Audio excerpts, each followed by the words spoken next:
I've been asked to introduce Lynn Powers, and her life story has to be written in a book one of these days. I'm going to tell you a little bit. I first met her in 1987. She was applying for admission to our MBA program for senior executives. And I asked her what her job title was. She said she was Vice President of Merchandising for Miller's Outpost. I'd heard of Miller's Outpost. And but I didn't know what a Vice President of Merchandising did, so I asked her to explain, and she said, well, I select fabrics, I help create products, I help the stores. Sometimes I have to go to Southeast Asia to look for dyes and materials and people who can produce the product. And I have a hunch that what she saw there planted in her soul the seeds for what she has created since, because she saw how people were being abused and how people were not being paid fairly for their efforts and how they lived under difficult circumstances. So she met a guy who she's going to tell you about it, so I won't go there, but I want to tell you about one of her activities. She created a foundation to help those people. And we were talking earlier today about a solar backpack. Sounds like a neat product. She had, Lynn is one of those people who seems to be guided to be the right places at the right time. So she was on her way to go to Burma, and a series of events happened that kept her from going there, so she went to northern Thailand instead. And there she met a guy who was rescuing people from Burma. If you're not aware of it, the junta ruling Burma is not very nice to people. So he and others were rescuing children and families out of Burma into Thailand. And through the conversations that ensued, one of the things that was needed had to do with light in the huts. So after working in the rice fields all day, people would come home to the dark hut, which meant children could not read. Among other things, Lynn has a solar power company. And she took the material from her solar power company, gave it to this man in northern Thailand, and together they designed a solar backpack. So people working in the field wear this, and it collects the energy, and when they go back to their hut at night, there is light for children to study. She's given them 5,000 backpacks. How many children's lives have been affected by that?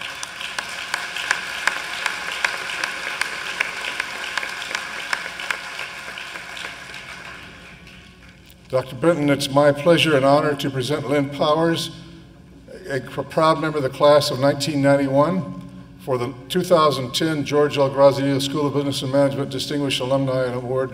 Thank you very much. Congratulations.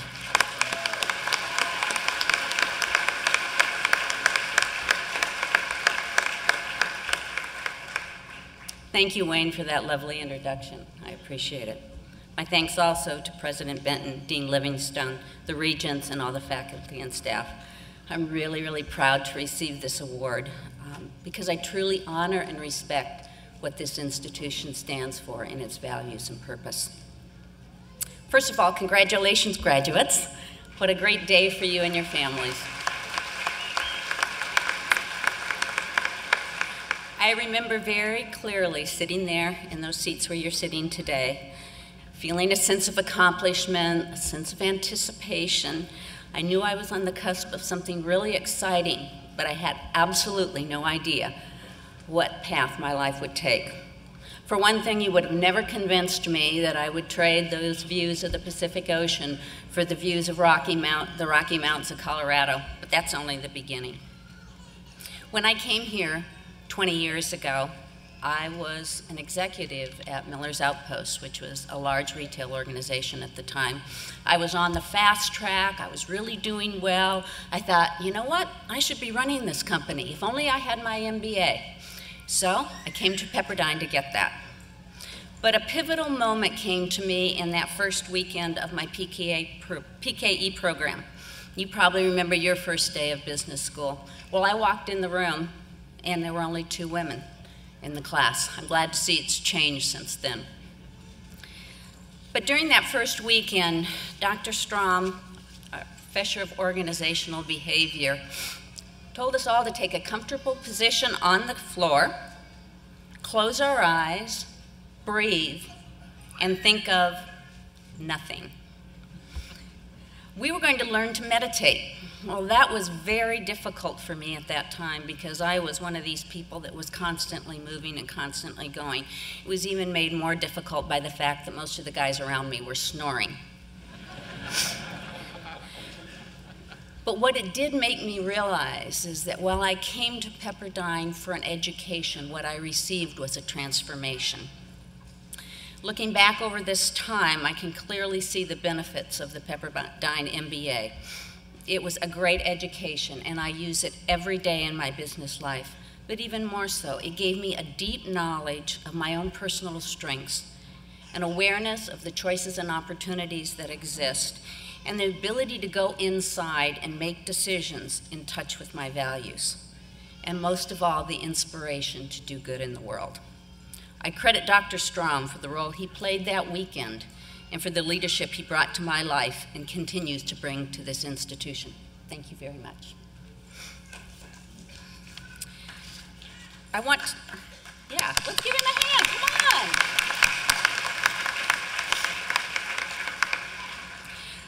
I want to talk today about transformation and being open to opportunities.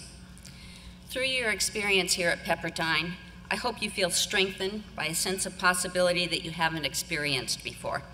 Let me illustrate with a quick story from my life. A year or so after graduation, I was on an airplane headed for Hawaii. I had enough frequent flyer miles, so I was upgraded in first class, had my glass of champagne, and was looking forward to a little alone time. Just before they closed the door, a tall, lanky, bearded gentleman with a backpack got on the airplane.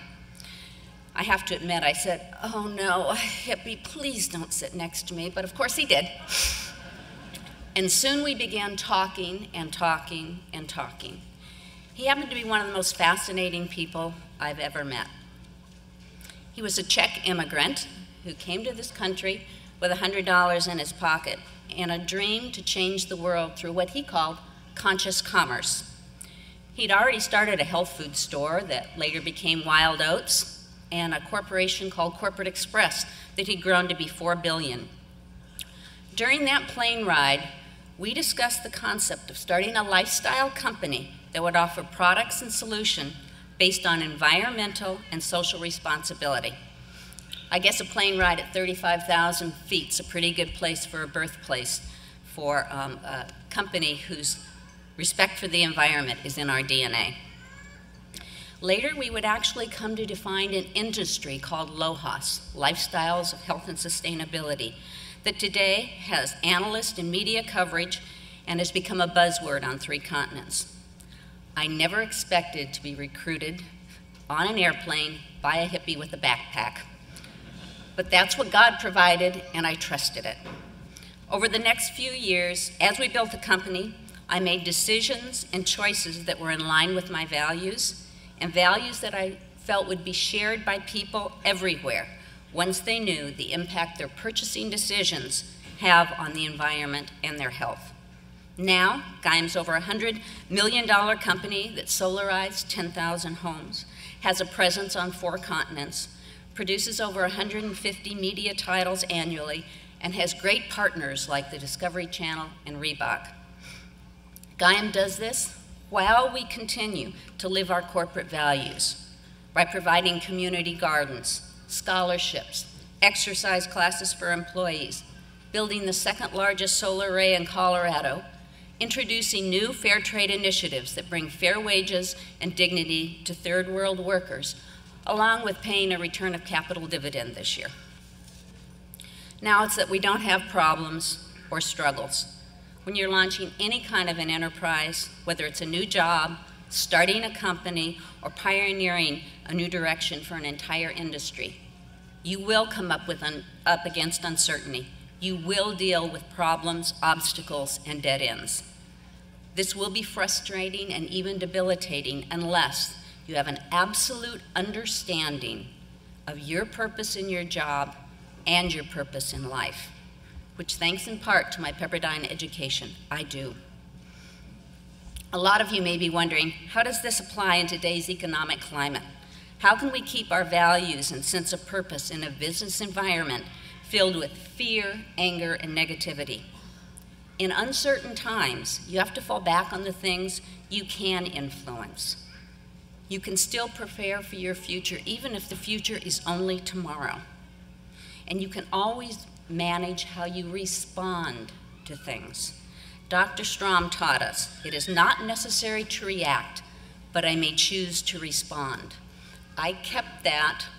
I made it with one of those label makers. I kept it on my computer and my telephone constantly until I could learn to go inside, be quiet, breathe, and make decisions with my values in mind. In any crisis, how you respond makes a tremendous difference to your company culture. You may need to make difficult decisions, but you can still do the right thing based on your values. Change will come, and like every other aspect of economics, it will start in the hearts and minds of people. I have no doubt it's already starting with you, this graduating class. Every time you're inspired by something you're passionate about, every time you are bold enough to choose with your values in mind, you are part of this change. For me, boldness came when we started Gaiam, and I personally elected to have some of my compensation and options that came from our initial public offering put into a private foundation that I called STEPS. I was truly following Pepperdine's mission of seeking collective good along with individual profit. STEPS, which stands for Support, Train, Empower, Protect, and Sustain, contributes over $100,000 annually towards global good, including the solar lighting that Wayne told you about, startup funds for Cambodian women to help them out of human trafficking, and building schools in countries that have faced natural disasters. Through this initial bold step, STEPS should be able to support these efforts at this rate almost indefinitely and make a difference in thousands of lives. Being able to direct these efforts has been my personal transformation. Author Marianne Williamson has this to say: personal transformation can and does have global effects. As we go, so goes the world, for the world is us. The revolution that will save the world is ultimately a personal one. And this personal revolution she's talking about, the one that has truly global effects, is started by following the things that you're truly passionate about, your value, and trusting your values and instincts.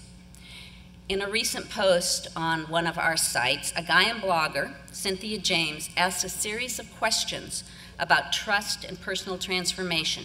I want to paraphrase them now and add some of my own. Think about these questions today as you begin your journey.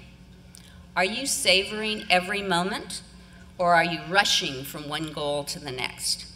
Can you replace your sense of urgency with a sense of trust? What if right now and in every moment you are where you are meant to be? What if every experience, good or bad, is meant to guide you to the next step in your transformation? Would it change the choices that you make? As you consider these questions, please remember there's no rush. Plans and choices you make today are every bit as important as those you'll make later when you've achieved that distant pinnacle you think of as success. Take your time and choose carefully today. All of our paths wind up and down the hill. They are never straight and direct, and they are not always as we thought they should be. Otherwise, I'd be running Miller's Outpost. I would be remiss at this time if I didn't say thank you to my father and my daughter, who could not be here today. But luckily, through the modern miracles of iTunes and YouTube, they may someday be able to hear this. Dad, you were my rock, and knowing you would always be there gave me the courage to take chances. Jackie, I know you made so many sacrifices during your youth to allow me my definition of success. I am grateful to you for understanding, and thank you both. In closing, I would like to use one of my favorite quotes from Emerson. To leave the world a bit better, whether by a healthy child, a garden patch, or a redeemed social condition. To know even one life has breathed better because you have lived. This is to have succeeded. I wish all of you passionate lives full of purpose, and may each one of you be blessed with your own definition of success. Thank you.